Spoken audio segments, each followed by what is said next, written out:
how to conduct pre-sale research on eBay.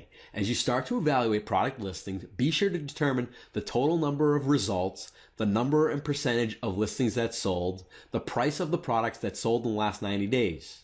We did the same thing in the lectures. eBay completed listings. Do this for each product that you want to sell. Create the title, describe the item clearly, and include the keyword phrases that best describe the product. Ask yourself, what would I type in if I was looking for this item? Use as many characters allowed in the title as possible and be descriptive. What's the product name, color, type, gender, brand, size, style, SKU, and condition? The product description should be thorough and clearly describe the product and its condition. Be sure it points out specific unique features, benefits, and specifications. Use consistent business-like fonts, colors. Use black coloring, Arial font, size 12, and bold the headings. Keep your sentences and paragraphs short and to the point. Buyers want to get the facts of your products quickly, and they don't want to read a lot of text. So keep your paragraphs at 4 sentences or less. Use bullet points to make your listing skimmable and give emphasis to your benefits, features, and specifications. Carefully check the grammar, punctuation, and spelling, and get help if necessary. Include shipping, payment policies in your descriptions. Save these policies as a document to easily copy and paste for every eBay listing. As for product descriptions, I just copied the manufacturer description and I was on the first page of Google.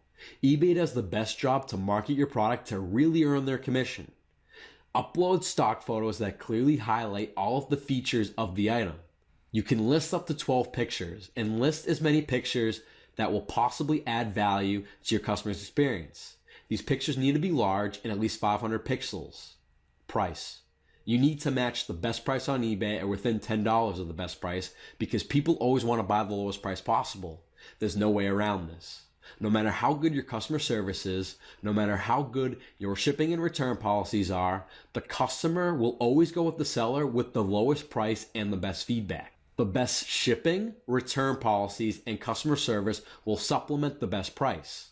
Product quantity. You're limited to listing 50 items on eBay to start, so keep your listing quantity to 1 per listing. Shipping policy. Because you're listing products that sell for $250, you can offer them free shipping. In my experience, the dropshipper will give you free shipping anyway, so it's a no-brainer.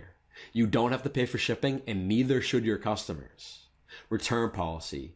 Offer a better return policy than your competition. In retail, your customers always know what they're buying.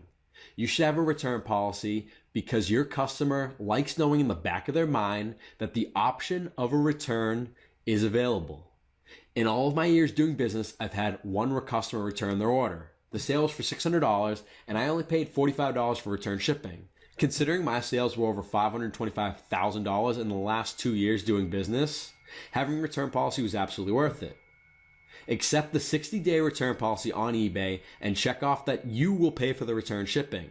This gives the customers virtually no risk purchasing from you instead of your competitor.